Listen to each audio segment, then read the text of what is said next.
O título da nossa palestra é Onde nós estamos errando na orientação nutricional dos nossos pacientes, e a primeira pergunta que eu quero fazer é: quem faz orientação nutricional para o paciente dentro da clínica? Levante a mão, por favor. Muito bom. Bom, nutrição, na verdade, é uma desconhecida, ainda é uma desconhecida. A gente não tem nutrição de cão e gato durante a graduação. São poucas as universidades que hoje ainda oferecem algumas, ou uma cadeira de nutrição de pet, ou algumas aulas dentro da disciplina de nutrição ou da disciplina de clínica de pequenos, onde a professora vai falar alguma coisa sobre protocolo de perda de peso, diferença nutricional que um doente renal crônico precisa ter, e só. Então, a nutrição ainda é uma grande desconhecida. Mas, para vocês terem a noção da importância da nutrição, a UASAVA, em 2010, juntou alguns profissionais que são referências em nutrição. Em 2011, ela fez um assessment com alguns guidelines de nutrição, onde a nutrição hoje, a avaliação nutricional, passa a ser o 5º sinal vital. Então a gente tem temperatura, respiração, pulso e avaliação de dor como os 4 sinais cardinais do exame físico de cães e gatos, que todo mundo aprendeu. E a partir de 2013, a Anclivepa também no Brasil passa a ter a avaliação nutricional como o 5º sinal vital. Então, quem ainda não faz avaliação, precisa começar a fazer, e a gente vai ver algumas coisas aqui que vão orientar e vão ajudar vocês a implementarem a avaliação nutricional, tá? Então, como importância da nutrição, o que a gente tem? A gente tem um impacto positivo na nutrição adequada sobre a saúde e a doença, que isso já é bem estabelecido em todas as espécies. Todo mundo aqui já ouviu falar que aquela famosa frase do Hipócrates que fala que seu alimento seja o seu primeiro remédio, que seu remédio seja o seu alimento, certo? Então, isso é muito bem estabelecido. Quem coloca em prática? Poucas pessoas. A alimentação apropriada ao longo de todas as etapas da vida, então ela pode ajudar a prevenir algumas doenças associadas à dieta, quando a gente está falando aí, por exemplo, de um diabetes mellitus ou de uma obesidade. Ela pode ajudar no tratamento, citando o diabetes mellitus novamente, e ser o tratamento ou coadjuvante ao tratamento de outras patologias. Aqui, esse trabalho, que é um trabalho brasileiro, ele mostra a importância da nutrição para pacientes internados. Então a gente sabe que uma nutrição apropriada durante o período de vida, durante toda a longa vida do animal, é muito importante, mas esse trabalho mostra que os animais que estavam internados e receberam em torno de 67% até 100% da necessidade energética que esse animal precisa durante a internação, eles tiveram uma taxa de alta de 93% e uma taxa de óbito de 6%. Ao passo que os animais que tiveram só 1/3 da necessidade atendida, eles tiveram uma taxa de alta de 60% e uma taxa de óbito de quase 40%. Ou seja, alimentar o paciente, não importa qual é a condição, da maneira correta, é muito importante. Isso aqui mostra pra gente que quando a gente pega aquele filhote que está com sinomose, que não quer comer, a gente vai deixar ele em jejum até ele voltar a ter apetite? É por isso, pode ser por isso, que a gente tem uma taxa de mortalidade muito alta nesses pacientes. Então, um dado muito importante é, frequentemente, os pets têm uma única fonte de alimento. Guardem isso. Isso vai ser muito importante quando a gente falar de uma peça-chave na orientação e no manejo nutricional, que é, eu vou pedir desculpa para vocês, mas eu não consigo falar tutor. Não consigo. Para mim não entra na cabeça eu chamar o responsável pelo animal de tutor. Ele é responsável pelo animal. Tutor para mim é aquele cara que, né? Aí o que o tutor faz? Dá comida pro bicho. Só que não dá educação. Aí você chega na casa da pessoa, é aquele cachorro que pula em cima de você, é aquela coisa agradável. Então, eu vou falar sobre responsável. Algumas vezes vai sair proprietário, me desculpem, mas eu não gosto de falar tutor. Enfim, que esse responsável pelo animal vai ser ele que vai ajudar a gente a ter esse manejo nutricional de forma correta, ou é ele que vai, perdão a palavra, defecar em toda a nossa orientação nutricional. Porque o pet só tem uma única fonte de alimento. E quando eu falo única fonte de alimento, adoraria que essa única fonte de alimento fosse ele só come ração ou ele só come dieta caseira. Não, a fonte de alimento que ele tem é o responsável, só que o responsável dá o que ele quer, em qualquer momento, tá? Então, isso é uma peça-chave e eu vou bater muito em cima de falar sobre o responsável hoje com vocês. Importância do médico veterinário. A não existência de um programa ou protocolo nutricional, seja pelo simples fato do clínico não entender de nutrição, ou de não ter tido aulas de nutrição, enfim, na clínica, e a falta de um plano de monitoramento, depois que você institui um programa nutricional, são desafios para a implementação da nutrição, da rotina de nutrição. Então, é isso que eu quero tirar da cabeça de vocês, é isso que eu quero que vocês levem embora hoje, importância da nutrição e quais são as principais dificuldades ou são os erros que a gente está cometendo quando a gente fala de nutrição, tá? Então, onde a gente está errando? Primeiro ponto, antropoformização e uso de petiscos. Isso é um ponto muito importante. E aqui começa toda a minha palestra.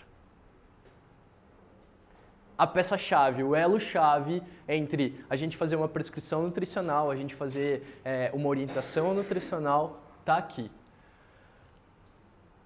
Daqui, que é uma relação, entre aspas, saudável entre homem e animal, a gente passa para essa condição aqui.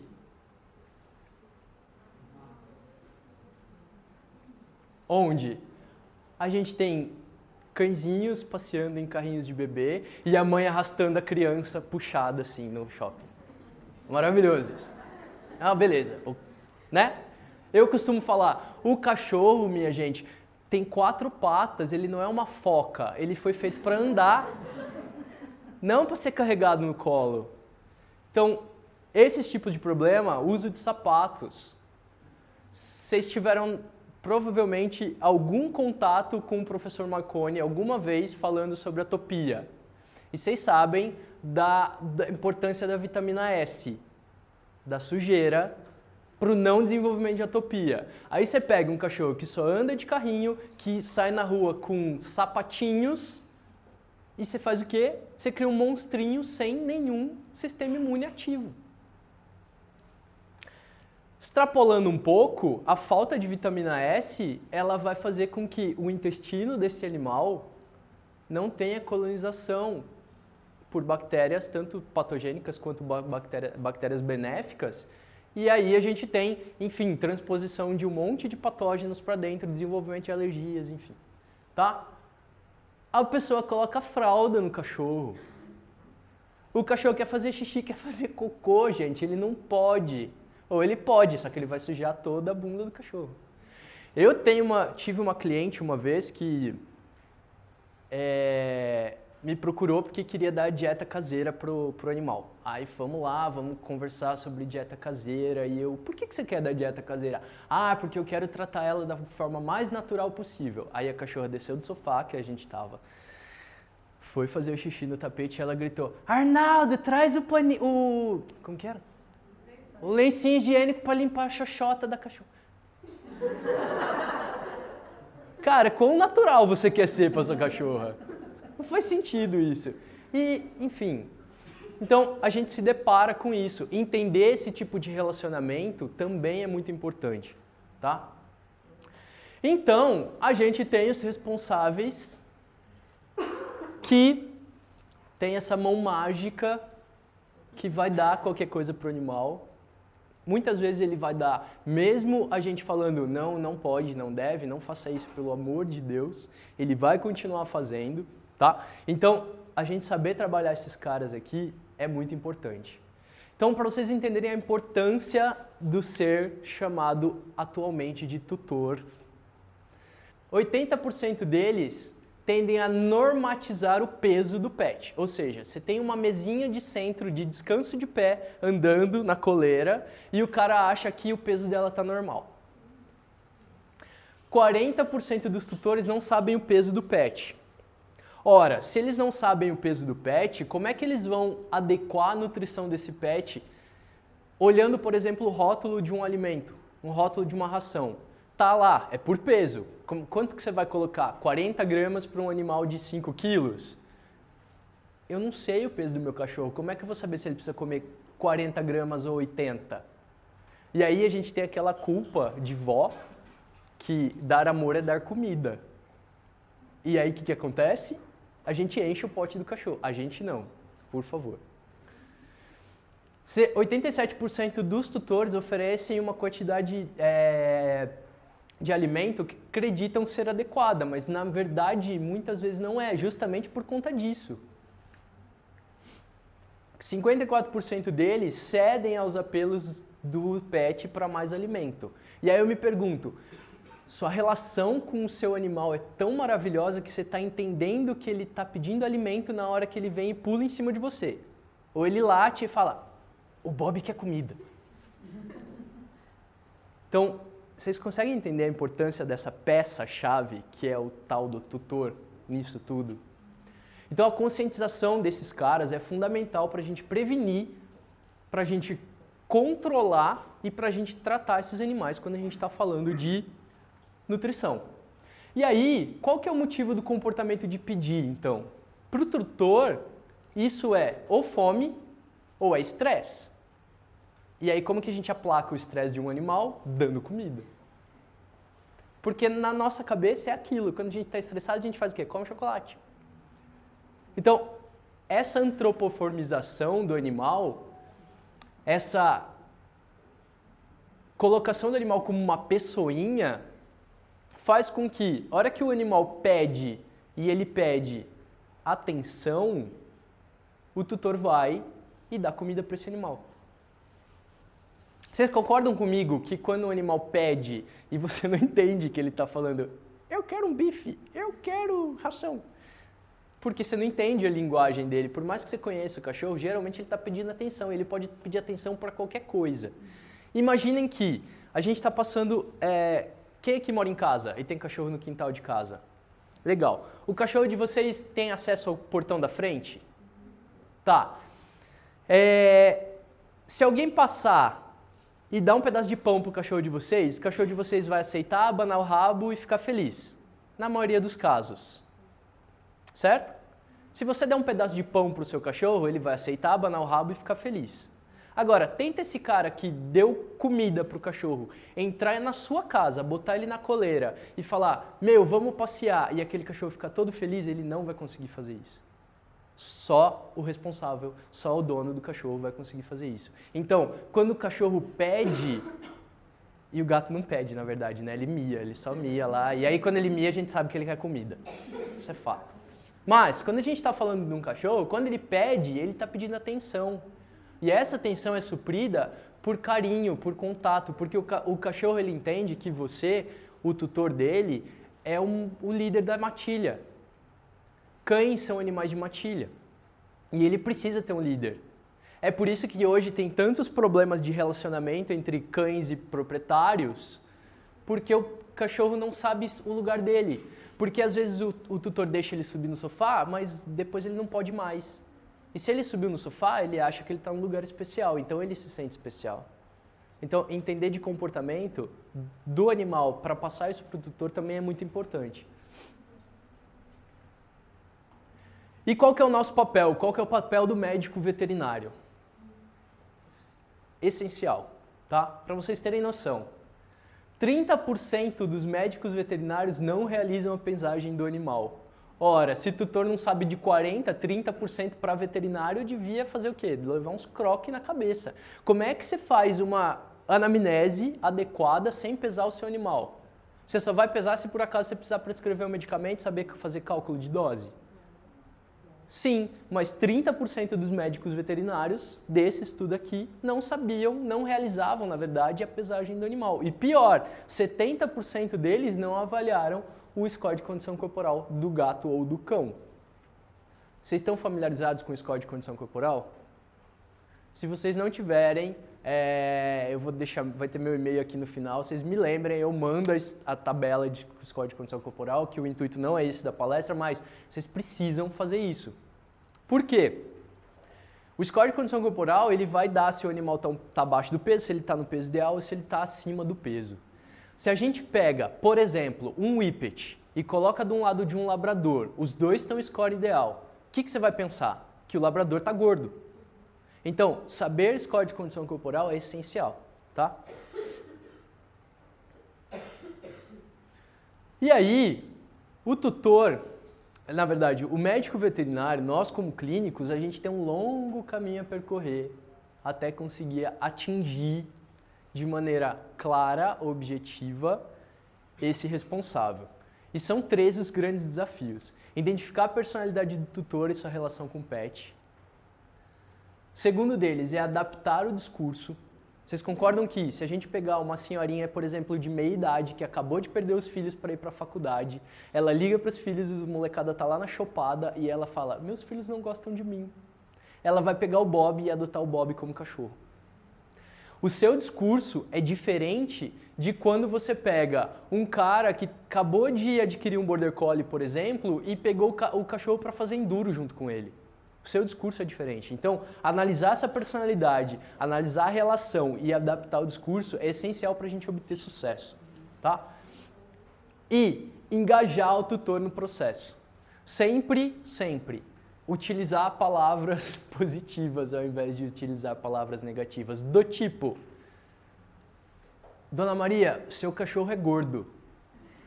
Falar, Dona Maria, o seu cachorro está gordo, mas ele pode voltar a ficar magro. É tudo uma questão de ponto de vista e de colocação de informação, tá? Então, para a gente identificar e adaptar o discurso, a gente tem 4 grandes tipos de responsáveis. Um deles é o tal do tutor ditatorial. Eles são muito coerentes, eles cuidam adequadamente ou controlam a nutrição do animal de estimação e têm regras claras sobre o que o animal pode fazer e não pode fazer dentro de casa.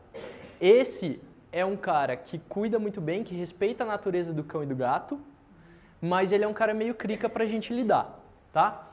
Então, na hora do jantar, o tutor ordena que o animal de estimação vá para o lugar, mais tarde ele coloca o alimento próprio no comedouro e o animal deve esperar até que ele tenha permissão para comer. Ou seja, o cara, esse tutor ditatorial, ele reproduz o comportamento de matilha de um cão. Geralmente, esse cara não vai ser um cara que tem gato, porque vocês sabem que gato tem vontade própria, a gente não controla eles. Então, geralmente, esse tipo de tutor não vai ter um gato. Tá? Como é que a gente faz a abordagem com esse cara? A gente chega nele e fala, olha, estudos mostram, ou você pode evitar o tratamento caro se agora você fizer isso, e da alimentação adequada. Eu tive boas experiências com esse programa na minha clínica, por que você não tenta esse programa por 2 semanas? Então a gente volta a conversar. A gente elogia o animal porque ele se sente... O ego dele é massageado quando ele vê, você fala, meu, você faz isso com o cachorro, que legal, ele tá bem, ele tá equilibrado, ele tá com pelo bonito, tá? Ou evitar sempre ser muito crítico quando as coisas não saírem como planejado. Por quê? Esse cara é ditatorial. O cachorro e o gato só vai fazer se ele permitir. E se as coisas saírem erradas, a culpa é dele, então você tem que pegar leve, tá? O segundo tipo de tutor é o autoritário, é o cara perfeito, tá? Eles são muito coerentes, eles nunca fornecem resto de comida enquanto estão comendo, então é aquele cara que não vai dar pedaço de borda de pizza a hora que ele está comendo, porque o cachorro e o gato, ele tem a hora dele comer e ele tem o lugar dele comer e o alimento que ele vai comer. Esse cara é o cara colaborativo, é o cara que entende, é aquele cara que você quer pegar ele e colocar dentro de um potinho e falar, Deus queira que todos os meus clientes sejam desse jeito, tá? Então, ele ordena que o animal vá para o lugar dele, mas com palavras claras e amigáveis. Não é aquele cara que fica gritando com o animal. Porque muitas vezes, se existe uma relação muito boa entre o responsável e o animal, basta você fazer um gesto que o animal entende. E ele fica feliz em retribuir aquilo, tá? Depois de um tempo, ele dá um alimento próprio pro animal, que é colocado num comedouro, longe da área de alimentação dele. Ok? Então, a gente lida com esse cara que é autoritário. E por que ele é autoritário? Porque ele sabe a postura que ele tem que tomar. Ele é o chefe da matilha, sou eu que estou pagando sua comida, você vai comer a hora que você quer, a hora que eu quiser. É basicamente isso. Só que ele fala isso de uma maneira amigável e a gente tem uma colaboração muito grande. Tá? O outro tutor é o indulgente. Esse cara é o cara problemático, é aquele cara que fala, meu filhinho. E é aquela mulher que fala, eu sou mãe de pet. Eu tenho vontade de falar, no máximo você é a Nazaré do pet. Porque você foi lá, tirou o pet da mãe dele, levou para sua casa, você está fazendo ele botar fralda, andar de carrinho.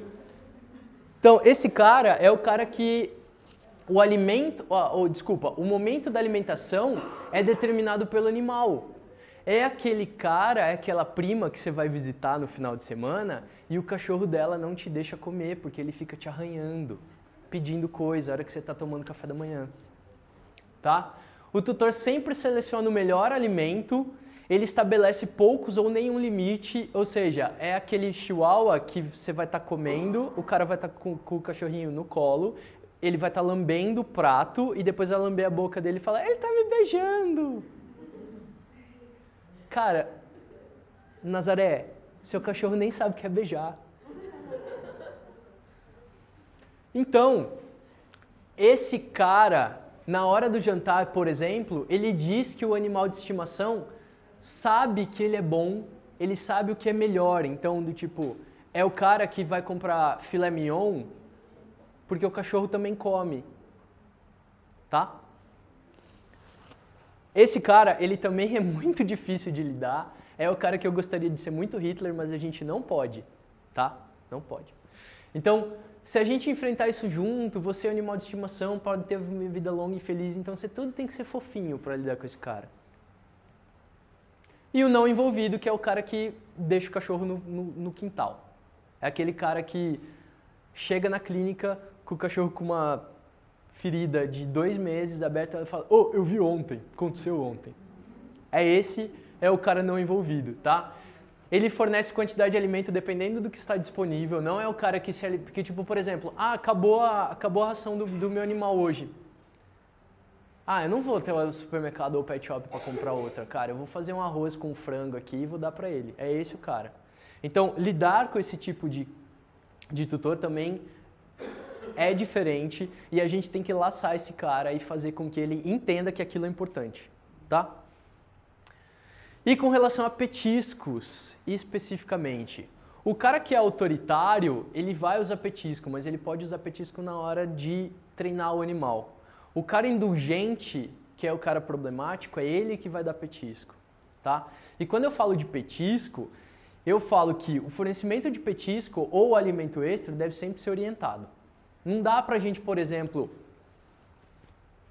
como o Afonso falou, eu posso ser imparcial, pegar aqueles ossinho que é cheio de papel, que vocês sabem que aquilo é feito de couro de boi, né? De raspa de couro de boi ou de estômago. Que cor que é couro de boi ou estômago? Às vezes marrom, às vezes preto, às vezes cinza. Como é que ele fica branco? Tacando aquilo lá em hipoclorito. É legal a gente daquilo? Ponto. Então, o fornecimento de petisco ou de alimento extra sempre deve ser orientado. Então, quando a gente for fazer a orientação nutricional ou quando a gente fizer, não importa se o cachorro está com 8 anos, se ele chega na clínica e a gente vai fazer uma orientação, a hora que a gente fizer a anamnese e triagem, quando a gente for fazer a orientação nutricional, perguntar, esse animal tem o hábito de comer petisco? Que petisco ele come e o que a gente pode mudar por conta disso? Por quê?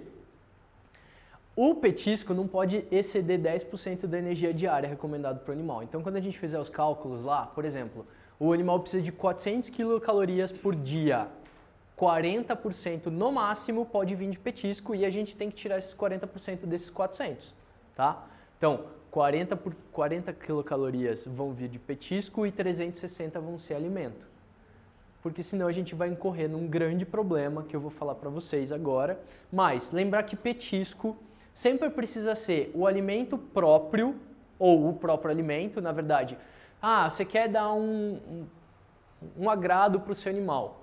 Cara, pega uns kibblzinho de ração lá, uns croquetezinho de ração e usa aquilo como petisco, tá? Ou então, petiscos apropriados. E lembrar que esse petisco apropriado, ele precisa levar em consideração a condição do animal e uma recomendação individualizada. Por exemplo, imaginem vocês que a gente está dando bifinho, desidratado, seco. Quando a gente desidrata, a gente concentra todos os nutrientes, certo? A gente vai dar um bifinho cheio de sódio, cheio de fósforo e com alta proteína para um doente renal crônico? Por isso que a recomendação precisa ser feita, o fornecimento de petisco precisa ser orientado e essa orientação precisa ser individualizada, tá? Tipo e quantidade de alimento é o segundo grande problema que a gente tem quando a gente está fazendo orientação nutricional. Então, a gente precisa levar alguns aspectos importantes para a gente acertar no tipo e na quantidade de alimento, tá? Para a nutrição de cães e gatos, a gente vai levar em consideração as exigências nutricionais, o tipo de alimento em específico, se é uma dieta caseira ou se é uma ração, tá? A categoria que a gente está trabalhando e a apresentação e o manejo alimentar. Por quê? Não adianta a gente querer prescrever ou o responsável vir na clínica querendo que a gente passe a dieta caseira para o animal dele, se ele deixa a ração no pote, sai e fica o dia inteiro trabalhando e volta. Essa dieta caseira vai fermentar e vai ser pior. Então, de novo, diagnosticar o tutor é muito importante para a gente fazer essa recomendação.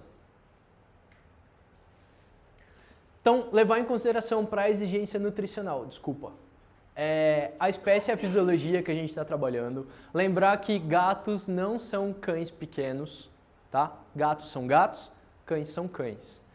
Lembrar que os cães têm uma anatomia carnívora, mas têm uma fisiologia e um hábito alimentar onívoro, tá?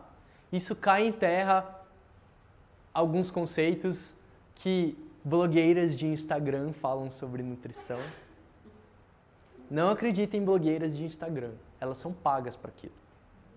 Tem um interesse comercial por trás. Enfim, e os gatos são carnívoros, têm uma fisiologia carnívora e têm necessidades fisiológicas de um animal carnívoro, tá? O fato dele ter necessidades fisiológicas ou fisiologia de um animal carnívoro, que é facilidade para fazer gliconeogênese, baixa fermentação no intestino delgado, uma necessidade alta de proteína e que eles conseguem aproveitar o amido processado, quer dizer que ele tem necessidades já diferentes de cães, ok? Por exemplo, se a gente dá um alimento com alta proteína, mas essa proteína for de baixa qualidade, o que a gente vai ter? Não digestão dessa proteína e fermentação de intestino grosso.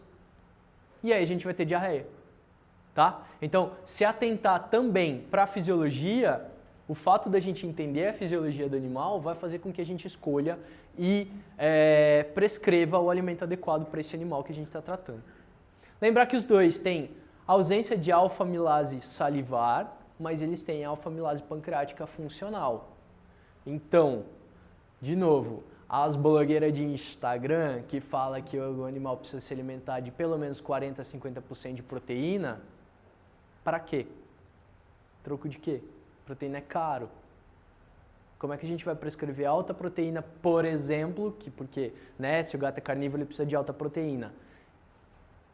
E aí, antes de tudo, vamos fazer um parênteses e categorizar o gato. Gato é um animal que tem 90 garras afiadas, uma boca com 90 dentes que te cortam e 2 rins que não funcionam. Como é que a gente vai dar 40% de proteína para um animal desse? Então, essa alta necessidade de proteína quer dizer que a gente precisa fornecer uma proteína de alta qualidade que vai fornecer aminoácidos essenciais, tá? Então, lembrar que a espécie fisiologia, como eu falei para vocês, ele tem função de alfa-amilase pancreática que converte a amilose e a amilopectina em moléculas de dextrina que são convertidas em glicose e energia. tá? Então, parem de achar que ração faz mal. Ração não faz mal. Ração, inclusive, é muito melhor do que você pegar uma dieta caseira desbalanceada, tá? Então, são modalidades diferentes de alimentação que são tão boas quanto se feitas da maneira correta, tá? E aqui vem um outro aspecto que cai por terra, o lance de que grão faz mal para cão e gato. Ora, se grão faz mal para cão e gato, a gente precisa de amido nessa dieta que é feita. Como é que a gente vai fazer essa dieta sem grão? Da onde vem amido? Batata, mandioca, amido sempre vai ter. Então, pela capacidade digestiva da amilase pancreática, a utilização de carboidrato, inclusive em gato, já foi provada que é de 100% quando ele está processado da maneira correta. E aí vem um grande problema. Quando a gente está fazendo, por exemplo, uma dieta caseira e o tutor não cozinha o carboidrato da maneira correta, a gente vai ter perda. E essa dieta pode ser muito pior do que dar uma dieta comercial. Ok? Categorizar esses animais. Então, ver se esse alimento está adaptado a cada fase de vida. Isso é uma importante ferramenta para a qualidade de vida, para a longevidade, tá? Porque não adianta a gente ter longevidade sem ter qualidade de vida também. Então, categorizar e entender as diferentes etapas fisiológicas que esse animal está passando, se ele é um filhote, se ele é um adulto, se ele é um adulto gestante, entender isso e fazer a prescrição nutricional correta é muito importante.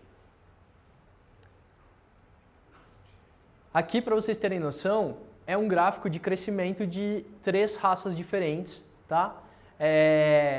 Onde a gente vê que, por exemplo, um Whippet, ele chega no peso, ou ele para de crescer por volta dos 13 meses de idade.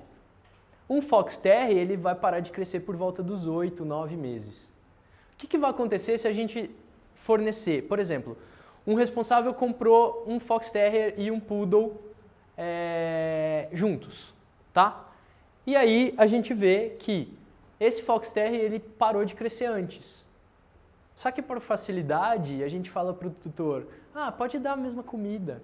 O que vai acontecer se a gente der alimento de filhote para um cão que já é adulto? Uma coisa muito básica é ele engordar, porque a necessidade energética do filhote é mais alta, tá? E filhote que cresce ou tem uma juventude, um cão que tem uma juventude obesa, ele tem uma tendência a ser obeso para o resto da vida. Porque a gente faz ele crescer com uma obesidade hiperplásica, com aumento de número de adipócitos, e não uma obesidade hipertrófica, que simplesmente a gente está fazendo a célula crescer, ok? Então, se atentar para isso, para a raça é muito fácil quando a gente está lidando com fêmea. Deu o primeiro cio, a gente sabe que a fêmea parou de crescer, entre aspas, né? Então, conhecer isso é bastante importante, tá? Para gato, isso não é tão visível, visto que não importa a raça, tirando gato norueguês da floresta e Maine Coon, que são gatos grandes, não importa qual raça de gato que a gente está falando, a maioria deles tem um peso entre 2,5 e 5 quilos, então fica mais fácil da gente manejar gato. Mas cão é importante a gente ter isso em mente, tá? Outra coisa importante é com relação ao porte do animal. De novo, raças que são precoces, por exemplo, as raças pequenas, elas têm um risco nutricional de obesidade. E para gráfico de crescimento, a gente precisa ter um crescimento ósseo muito acelerado, um crescimento muscular depois do tecido ósseo, porque se a gente tiver muito tecido muscular e não tiver tecido ósseo, a gente não consegue sustentar aquilo. E um crescimento de tecido adiposo, caso haja desbalanço energético, porque não é o que a gente quer. Porém, as raças grandes e gigantes que são pouco precoces, elas vão demorar para ter esse crescimento de tecido ósseo e ela tem um risco nutricional de problema ósseo. E aí o que o cara vai lá e faz? Suplementa com cálcio. E a gente vai ver algumas coisas sobre isso daqui a pouco, tá? Por exemplo, gatos em crescimento. Gatos têm 2 fases de crescimento. Do 0 aos 4 meses tem um crescimento intenso, onde ele vai crescer em volume, tá? A gente tem um crescimento em peso e um crescimento em tamanho. E dos 4 aos 12 meses, a gente não vai ter esse gato mais crescendo em tamanho, mas a gente vai estar tendo deposição de carcaça. Então, o gato cresceu, basicamente até os 4 meses, o que ele pode ser que ele fique até a idade adulta, mas ele vai ganhar corpo, ele vai começar a encorpar, e aí que o gato cresce vistoso quando a gente vê. É aquele gato que a gente olha e fala, da onde saiu tanto gato? Tá? É nessa segunda fase de crescimento. E sabendo que esse gato tem 2 fases de crescimento, a gente vai ter o atendimento nutricional de maneira diferente, onde se ele tem um crescimento intenso, eu vou ter mais gordura, porque gordura dá mais energia numa primeira fase de crescimento, ao passo que se ele vai depositar carcaça, de um modo grosseiro falando, na segunda fase de crescimento eu quero o quê? Proteína, para dar blocos de construção para esse animal. Outra categoria importante é uma fêmea canina gestante. Aqui a gente vê um gráfico de peso, tá? Aqui é a concepção, então aqui foi quando a fêmea foi coberta, e a gente tem um gráfico de peso da fêmea ganhando peso. Vocês concordam que essa fêmea que está ganhando peso, ela precisa comer mais? E melhor, consequentemente. Vamos partir do princípio que a gente está no mundo ideal e que esse mundo ideal o cara já dá uma dieta de qualidade para ela. Mas atender essa necessidade energética vai fazer com que a minha fêmea chegue na data do parto numa condição tal que ela não esteja gorda para atrapalhar o parto e que ela não esteja magra a ponto de não conseguir produzir leite para ninhada. Então, entender e fazer uma prescrição para a categoria a qual o animal que a gente está trabalhando é muito importante. Aqui é um gráfico de gato. Vocês conseguem ver que a necessidade de ingestão de energia dela é muito diferente porque ela come, come, come. No caso da cadela, olha só como é. Ela tem um período estacional e depois ela tem um crescimento em peso. A gata é diferente, ela cresce em peso já, desde sempre. Ou seja, a necessidade nutricional da gata também é diferente da cadela. Então entender tudo isso é muito importante, tá? Cães velhos. Hoje a gente tem eu não sei vocês, mas provavelmente vocês devem ter uma grande quantidade de pacientes seniors. Muito.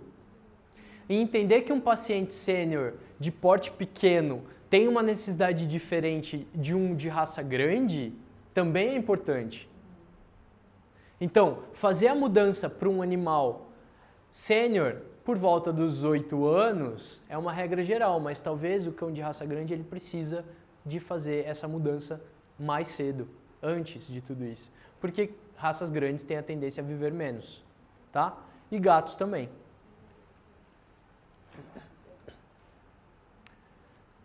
Por que a gente recomenda, por exemplo, fazer uma recomendação nutricional diferente para a senilidade? Vejam só, 30 a 40% das necessidades calóricas desse animal é reduzida quando ele está na idade sênior. Ou seja, se a gente continuar alimentando da mesma maneira que a gente continuar alimentando um adulto com dieta de filhote, ele vai engordar. Se a gente continuar alimentando um idoso com uma dieta de adulto, ele vai engordar, tá? Estado de saúde, entender que esse paciente é diferente dessa carrapata engurgitada, faz com que a gente entenda que as necessidades nutricionais dela sejam diferentes, concordam? Você vai alimentar esse cara aqui da mesma maneira que esse? Não dá, as necessidades de nutrientes são diferentes, de energia são diferentes, tá? Não dá pra gente ter uma receita de bolo, por isso que é importante a gente entender pelo menos um pouquinho de nutrição. Estilo de vida, um cachorro ativo vai ser diferente de um sedentário. Quando a gente faz cálculo de dieta, vocês sabem fazer cálculo de dieta? Tá. Quando a gente faz cálculo de dieta, a gente usa o peso metabólico vezes a necessidade de energia. Se a gente pegar um cachorro desse e fazer um cálculo de energia com uma constante do mesmo desse, esse bicho vai virar aquela carrapata engurgitada lá. Esse cara aqui, por exemplo, a gente pode usar de 180, 200. Esse aqui eu vou usar 80. para fazer esse cálculo energético. Ou seja, ele vai precisar de uma dieta diferente e de quantidade diferente. Diferença entre castrado e não castrado. Trabalho mostrando que gatos castrados, eles têm necessidades diferentes de um gato que não foi castrado. Ou seja, quando a gente castra um gatinho na clínica e não faz uma prescrição nutricional na hora que a gente dá alta para esse bicho, a gente está sendo omisso. Isso é um grande erro, tá? A gente precisa fazer isso por conta de, em torno de 40% da atividade física voluntária desse gato vai diminuir e o metabolismo em torno de 30%. Ou seja, a necessidade energética desse gato vai diminuir em torno de 70%. É por isso que a gente tem tantos gatos gordos. Porque os gatos gordos são castrados. Então aqui, só para vocês terem noção, como eu falei, o cálculo energético, tá? Isso para gato com score de condição corporal ideal e isso para gatos que estão em sobrepeso ou obeso. E o que a gente pode fazer? A gente pode seguir a orientação do rótulo como ponto de partida. A gente avalia o score de condição corporal desse animal. Pesou ele? Vamos lá, olha o saquinho de ração lá e vê quanto que a gente precisa dar para esse animal. E hoje, as rações elas trazem inclusive algumas orientações se o gato é pouco ativo, se ele é ativo ou se ele é muito ativo. Então isso facilita. E é muito fácil e a gente não está sendo omisso. E aqui eu falei para vocês, cálculo de necessidade energética para o cão. Quando a gente pega um animal ativo, a gente faz um cálculo com 180. Para cão residente, 95. Tem cão que 95 mesmo assim engorda. Tá? De novo, utilizar a orientação de rótulo como partida é um ponto muito importante. E por que a gente calcula então a quantidade de alimento? Para não ter problemas como esses. Tá? A gente pode dar uma quantidade correta, como a gente pode dar muito alimento. E o que o excesso de alimento, que é o que mais acontece, porque falta de alimento é muito incomum acontecer, porque grande parte dos nossos tutores são aqueles tutores do tipo indulgente. O que a gente vai pegar muito é a carrapato engurgitada, que é o que vai acontecer na maioria dos casos. Quanto que vocês estimam aqui que os pacientes de vocês são idosos, obesos? É muito alto. Esse trabalho de 2010 falou que 59% da população canina da Inglaterra estava obesa e 52% da população felina estava obesa. É muita coisa. E o que o brasileiro tem mania de fazer? Importar costumes. Logo, logo a gente está na mesma pegada. Tá? Então, como consequência da obesidade e sobrepeso, a gente tem alteração cardíaca, pulmonar, endócrina, enfim. Aumento do risco de complicação cirúrgica, porque a gente tem que aumentar a dose anestésica, a gente tem que aumentar a dose de fármaco. Maior propensão ao desenvolvimento de cálculo urinário, por quê? Porque imagina aquele gato que é obeso e ele não se movimenta. Aí ele está sempre lá deitado, ele fica 12 horas deitado, aí a bexiga dele fica assim, ó, quietinha. Aquele monte de sedimento vai lá e cola tudo no fundo da bexiga. Formou cálculo, tá? E aí, quando a gente faz esse cara perder peso, e aí que a gente vem a conversa que a gente tem com esse tutor, a gente mostra que a qualidade de vida é reduzida em cães obesos, mas melhora depois da perda de peso. É esse tipo de ferramenta que a gente pode usar para falar com esse cara, olha, vamos fazer esse cachorro perder peso? Ou vamos instituir uma nutrição adequada para o problema de pele dele melhorar? Tá? Então a gente tem ferramentas hoje que a gente pode utilizar para convencer esse tutor. E de novo, os pets frequentemente têm uma única fonte de alimento. É o cara que vai dar. Então, de novo, a gente está sendo omisso quando a gente não faz uma prescrição nutricional. Então, quando a gente deve prescrever um alimento para o cão e para o gato?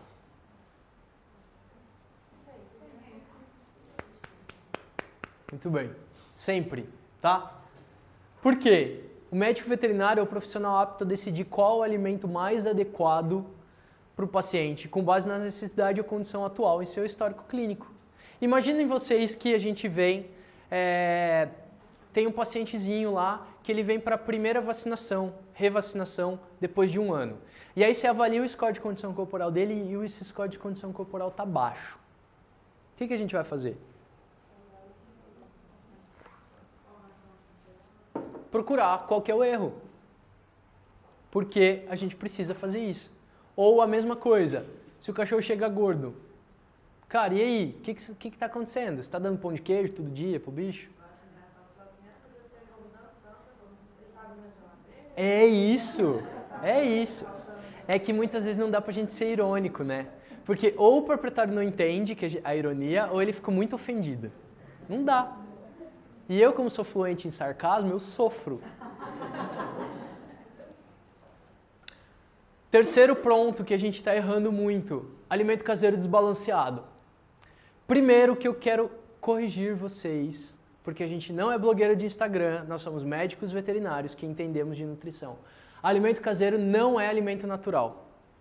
É muito comum a gente falar alimentação natural, dieta natural, não é, tá?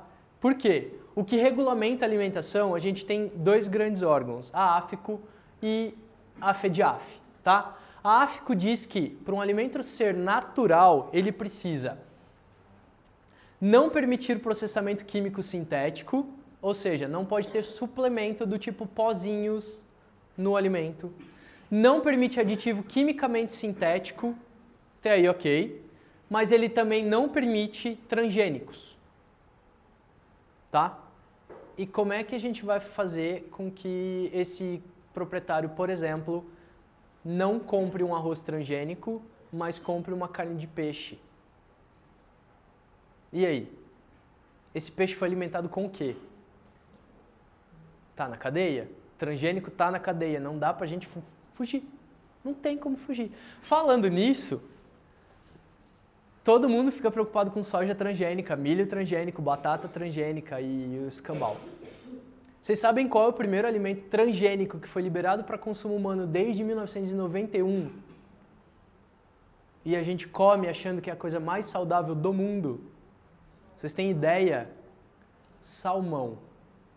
O salmão que a gente come é transgênico desde 1991 e ninguém está ligando para isso. Ou seja, é muita falação para pouco caso, tá? Bom, enfim, voltando, FEDIAF permite apenas processamento físico. Se ela permite apenas processamento físico, ela não permite processamento térmico, certo? Como é que a gente vai dar um alimento com arroz, batata, milho, às vezes que a gente come cozido, ainda a gente vê ele lá, a hora que... Não dá. Não dá. Manter a composição do ingrediente. Ora, as horas que você cozinha esse ingrediente, a composição dele já mudou. Mas ela permite transgênico. Nossa, que vantagem. Tá? Então, os 2 grandes órgãos que regulamentam a alimentação, eles são diferentes e nada disso se encaixa na dita alimentação natural. Porque, teoricamente, a alimentação natural seria você soltar seu gato na rua e falar, vai filho, casse. É isso. Isso é uma alimentação natural. E a alimentação natural leva em consideração, no meu ponto de vista, hábitos naturais de alimentação. Isso é mais importante. Tá? Diga. Esses 2 órgãos têm atuação no Brasil? Tem atuação no Brasil, as grandes indústrias levam em consideração ele, mas hoje a gente tem a ABIMPET, que é a Associação Brasileira de Indústria de Produtos para Pet Shop, que leva em consideração esse compilado. Então, se você quiser ter uma referência muito boa, entre no site da ABIMPET, porque ela leva em consideração tudo isso e a gente faz parte de um conselho muito grande onde a gente vai entrar num consenso. Tá, essa aqui permite transgênico e essa aqui não permite. O que o público quer? O que a gente pode falar? Como essa associação ali no Brasil, tem por acaso hoje um formativo de quais são os melhores produtores de ração, quais são aqueles que não são recomendados? Não. A ABIMPET em específico, que é o órgão que teoricamente não regulamenta porque ela não tem fiscalização, mas que dá algumas normas, algumas diretrizes baseadas em AFICO, FEDIAF e NRC, não tem. Não tem porque eles não têm autonomia para fazer isso, não é um órgão fiscalizador. E o que pode ser bom para um pode não ser para o outro.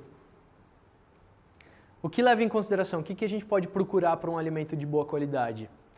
Que é um alimento que utilize ingredientes de boa qualidade e um alimento super premium. Mas lembrando também que papel aceita qualquer coisa, ração é um produto isento de fiscalização e de registro.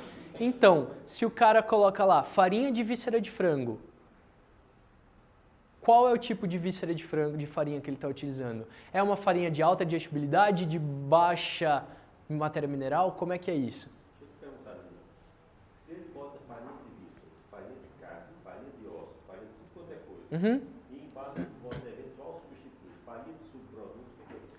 Ah, quando você coloca o eventual substituto, você já tira ela da sua lista, porque um cara que utiliza eventual substituto não é um cara que é sério. Porque caras que fazem alimentos sérios, não importa o preço, ele vai sempre utilizar arroz, ele não vai substituir o arroz por quirela de milho. Mas, voltando à sua pergunta, os eventuais substitutos, eles entram para fechar a formulação do alimento para baratear o custo. Entendeu? Então, a gente sempre fica à mercê e a gente nunca vai saber se naquele alimento vai ter o arroz ou se vai ter a quirela de milho formando a composição do alimento. Porque a gente não sabe qual lote que foi usado, qual coisa. Por isso que a recomendação é, apareceu o eventual substituto no saco de ração, exclui da lista de possibilidades. Vai sair muito. Já dá pra gente peneirar e começar a ver o que vale e o que não vale a pena. Tá? Enfim, mas... para falar um pouquinho de transgênicos, porque isso é uma questão que é muito recorrente. Ah, doutor, mas o meu cachorro, a ração que você me recomendou tem transgênico. Tá, tem transgênico.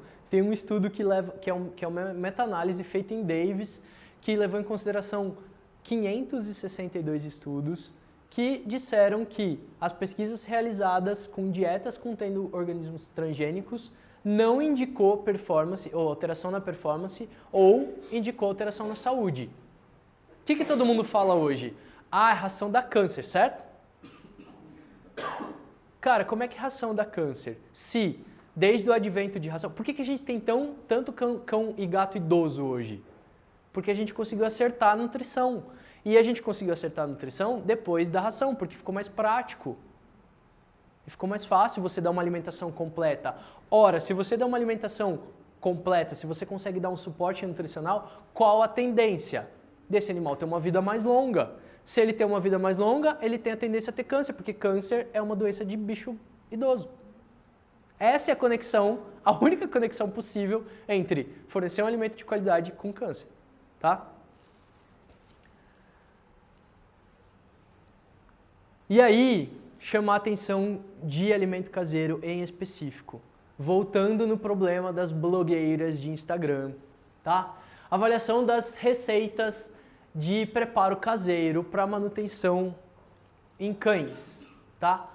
Publicado no jornal da Associação Americana de Veterinária, onde 84% dessas receitas, isso, frisar muito bem, tanto esse trabalho quanto o próximo que eu vou apresentar, não são receitas formuladas por veterinário. São receitas que são encontradas em internet, das blogueiras. Não acreditem em blogueiras, gente, elas são patrocinadas. Enfim, brincadeira.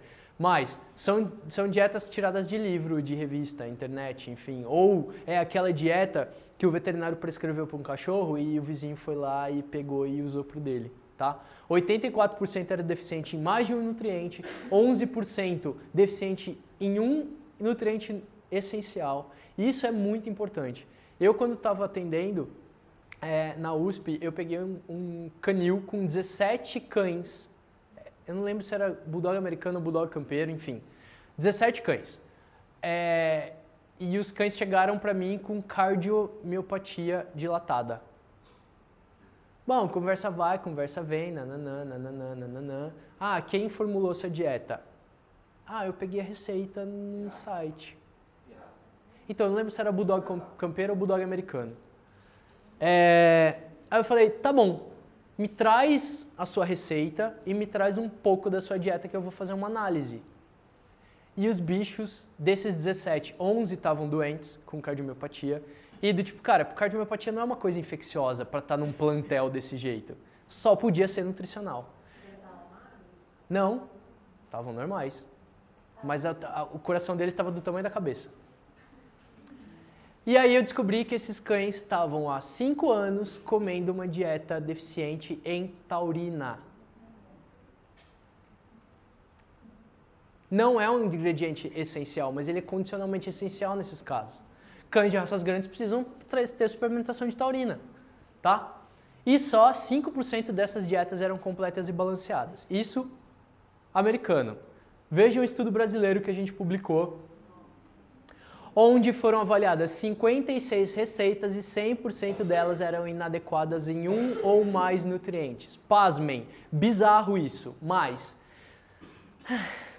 100% das receitas eram deficientes em ferro. Como é que você vai causar uma deficiência de ferro em animais que são carnívoros? 100%, 95% deficiente em vitamina E, 86% deficiente em zinco. Cachorro que tem deficiência em zinco vai desenvolver problema de pele. Pode escrever isso, tá? Enfim, receitas tiradas de internet e de blogueiras de Instagram. E aí, a introdução da dieta caseira, ela é super válida. Tem cachorros que não se adaptam com ração e quando passam para a dieta caseira têm uma vida normal, mas a gente precisa de um comprometimento absurdo do responsável, porque é chato cozinhar e a gente precisa fazer isso, tá? Então, a introdução da dieta caseira ela deve ser acompanhada de perto por um profissional capacitado e eu sei que correm em grupos de WhatsApp e em várias correntes de veterinário um monte de planilha pronta que você coloca o peso do animal e ele faz um cálculo para você do quanto ele precisa comer de carboidrato, proteína e gordura. E eu vou falar sobre isso já. Mas, acompanhamento de um profissional capacitado e não simplesmente elaborar um cardápio com porcentagem pré-estabelecida em macronutrientes, que é o que acontece. Então você pega uma formulação de alimento caseiro que está na internet, onde você vai colocar 30% de carne desossada. Tá, que carne? E aí? 30% de vegetal. Que vegetal? Legume, verdura? Que tipo de vegetal? Ah, tá, eu escolhi abóbora.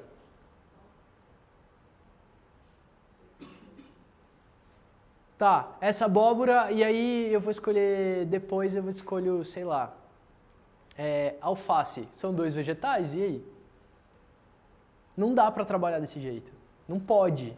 5% de vísceras e 35% de carboidrato. Ora, mas abóbora não pode ser uma fonte de carboidrato? E aí? E aí a corrente passa. Complementos obrigatórios. Um suplemento polivitamínico mineral completo.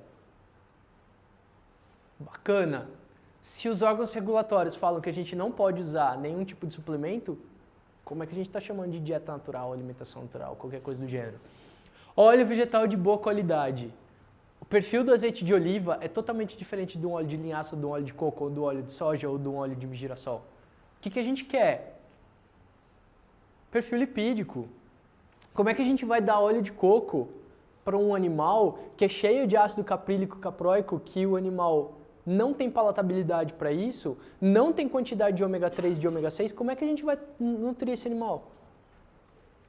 Complementos opcionais. Ah, que bacana, né? Eu vou colocar alguma coisinha lá. Uma pitadinha de sal integral. Cara, a hora que você está fazendo elaboração de dieta, que você colocou na planilha tudo que você tem, às vezes você tem que colocar para um animal, sei lá, vou chutar, de 30 quilos, de 3 a 4 gramas de sal para fazer complemento eletrólito.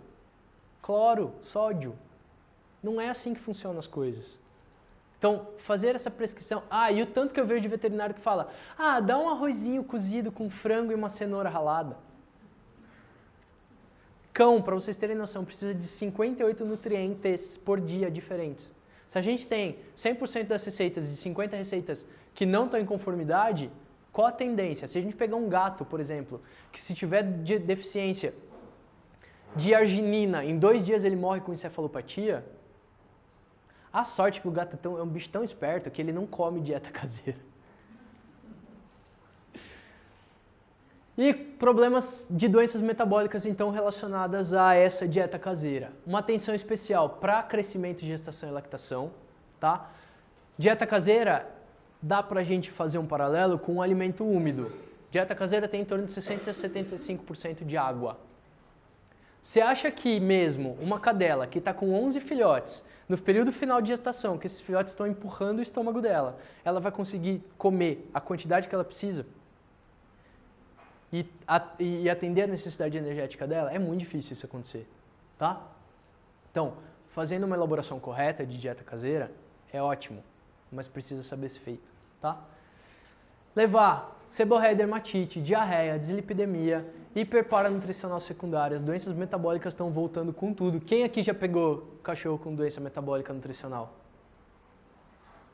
Dislipidemia, cara. O cachorro come salame o dia inteiro, come a ração dele certinho, mas come salame. E aí? Não tem bezafibrato que aguente, tá? E o agravamento de doenças pré-existentes. Por exemplo,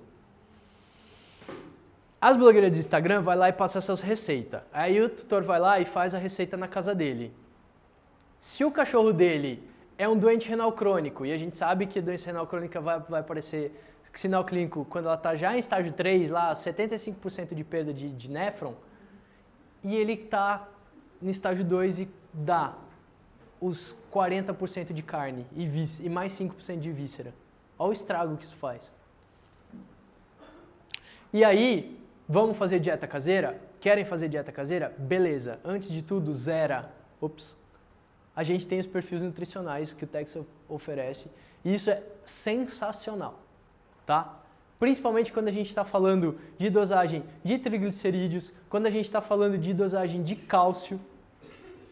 Cálcio, como vocês viram, e ferro são deficientes. E outro grande problema é misturar tipo de alimento, tá? Meu cachorro não come a ração se eu não colocar uns franguinho desfiado em cima.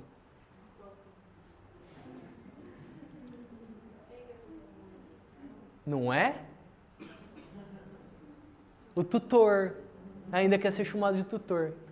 Ele tá lá só conduzindo o cachorro e caga no cachorro. Então, misturar alimentos é errado. Por quê? A gente desbalanceia o alimento que é completo e balanceado. Posso ser sincero? Deixa o cachorro passar fome. Cara, vai fazer. Só que a cabeça do dono não vai deixar.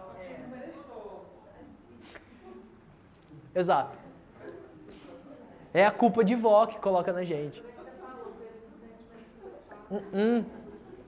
Não, gato não pode. Mas o gato também não vai precisar disso para comer. Mas cachorro, fiquem tranquilos que até 3 dias sem comer... Não falei isso, tá? Então, uma opção para o protocolo alimentar é fazer o mix feeding. O mix feeding é a gente utilizar o alimento seco com o alimento úmido, tá? Ou a gente pode utilizar os dois juntos. Isso é fazer o mix feeding. Isso é maravilhoso quando a gente está falando de gato. Como é que a gente faz o mix feeding? 1/3 da necessidade energética de alimento seco e 2/3 de alimento úmido, tá? Isso em volume vai dar a mesma quantidade. Por que a gente quer alimento úmido? Para aumentar a quantidade de água ingerida. Olhem esse trabalho que mostrou a ingestão de água no alimento seco comparado com o alimento úmido. A gente tem aqui uma ingestão total de água no alimento úmido muito maior, isso é óbvio. Só que a ingestão total de água maior vai fazer com que a gente tenha uma excreção total de água maior. Ou seja, quando a gente utiliza esse tipo de protocolo e para a gente que está tendo um aumento muito exponencial de pacientes felinos, instituir o mix feeding é muito bom.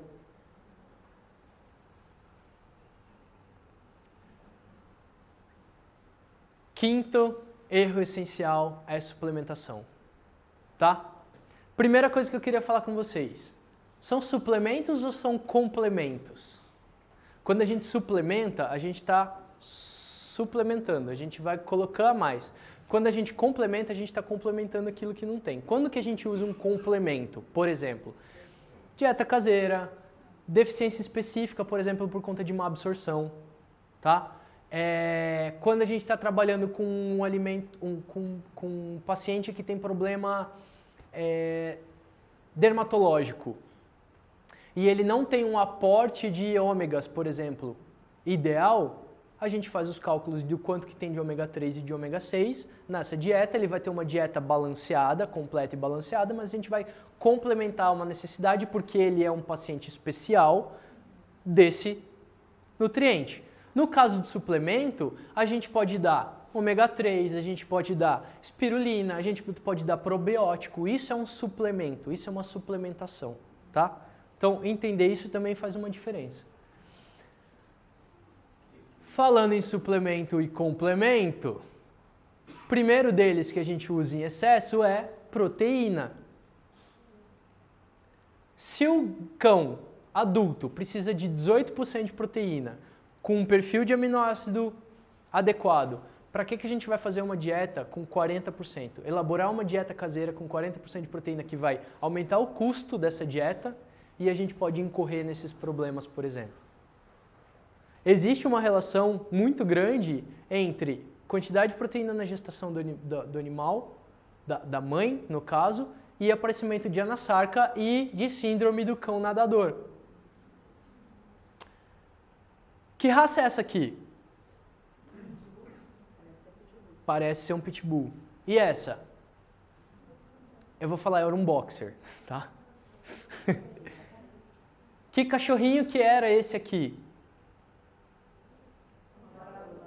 Não, não era. É que não dá pra ver muito bem a cor, mas ele é cinzinha. Ele tem uma boca, quando ele cresce, ele tem uma boca que parece um sapo.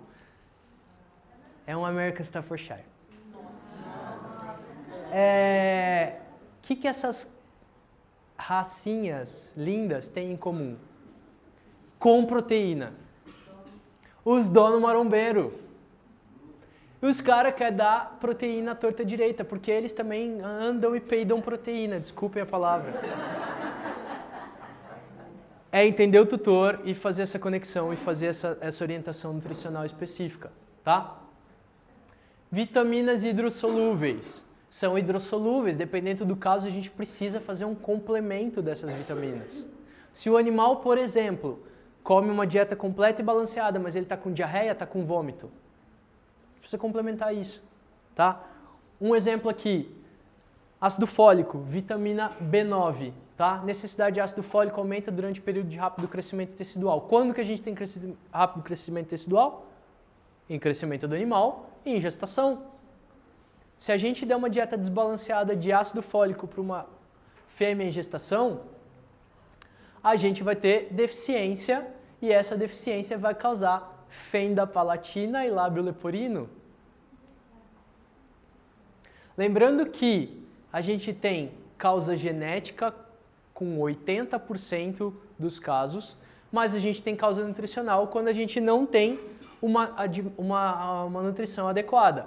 E a nutrição adequada, ela pode muitas vezes suprir a falha genética e aí a gente entra na epigenética, que é a genética respondendo ao nutriente, tá? Mas tem uma predisposição maior em raças braquicefálicas e Shih Tzu, Bulldogs em geral, Boston, são raças que estão na moda.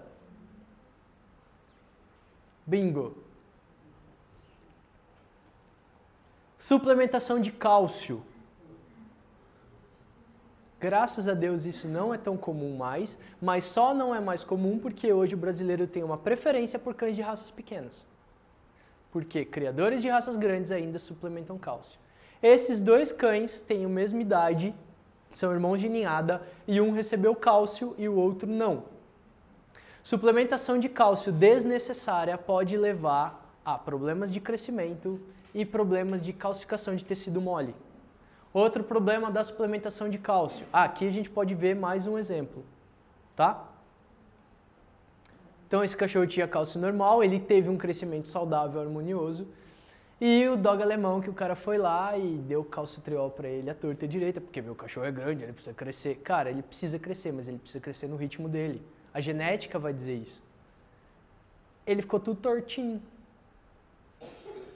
Outro grande problema de suplementação de cálcio é eclâmpsia. Muito, muito, muito, muito comum. Quem aqui atende criador? Você tem problema com eclâmpsia? Já teve? De gato? Gato é muito raro ter eclâmpsia. Primeiro, qualquer coisa que você quer colocar na boca do gato, ele cospe em você, né? A cadela aceita melhor, então... Acontece mais frequentemente nas últimas semanas de gestação, no pico de lactação.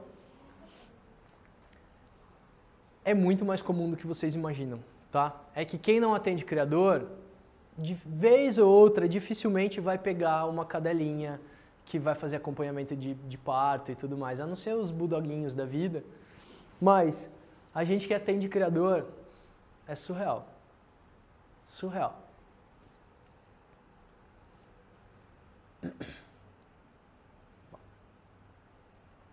Então, levando em consideração que a nutrição é o quinto sinal vital, que foi instituído pela OASAVA e hoje a Anclivepa, desde 2013, institui isso, eu pergunto para vocês, onde a gente está errando? E de novo eu vou repetir, o maior erro é omitir então essa abordagem nutricional, tá? Na rotina e aplicação em todo e qualquer paciente. Não custa na hora que você está fazendo a anamnese pesar o animal, avaliar a score de condição corporal e perguntar para ele, o que ele come? Está adequado? Se a gente, por exemplo, está lidando com um paciente, chegou na clínica, um paciente, um gatinho com 16 anos. Fizemos o check-up dele, está tudo ok. E aí a gente deixou passar a alimentação. E essa alimentação, por algum motivo, o cara tem um filhote em casa e o velhinho está comendo ração de filhote. Em 3 meses ele volta com insuficiência renal. Tá? Então, não sejam omissos. E se vocês quiserem, o assessment, os guidelines de nutrição estão disponíveis na internet em português. Tem um roteiro para vocês seguirem, é super fácil. Tem um check-up, um checklist de uma anamnese mais detalhada. Por exemplo, aquele exemplo que eu dei para vocês. O cachorro volta no retorno vacinal depois de 1 ano e ele está magro. Como é que eu faço a abordagem nutricional com um cunho nutricional para ver se a nutrição está sendo deficiente ou se é outro problema? A gente tem listas lá de check-in mesmo, sabe? Que dá para imprimir e fazer tudo isso. É muito bacana.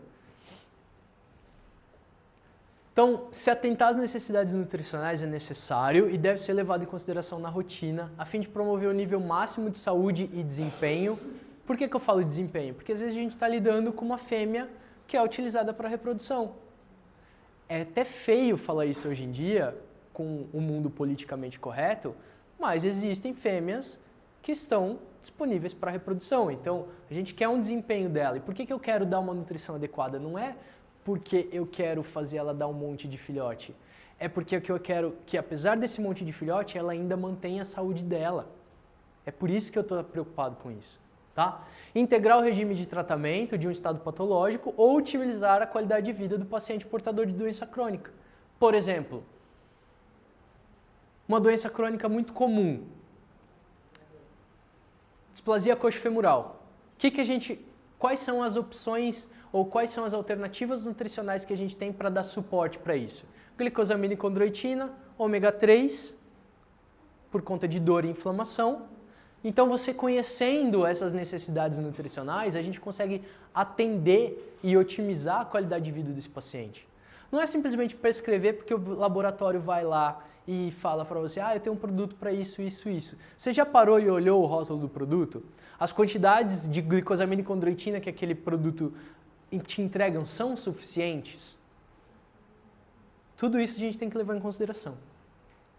Outro ponto muito importante é que a adesão do cliente à recomendação nutricional depende de todos clínica, inclusive os atendentes. Porque imagina você é uma clínica que você tem uma gôndola do lado da sua recepção e você tem um monte de dieta lá, e aí o tutor está lá olhando e ele pega o pacote na mão e fala para a sua atendente, para que serve isso aqui?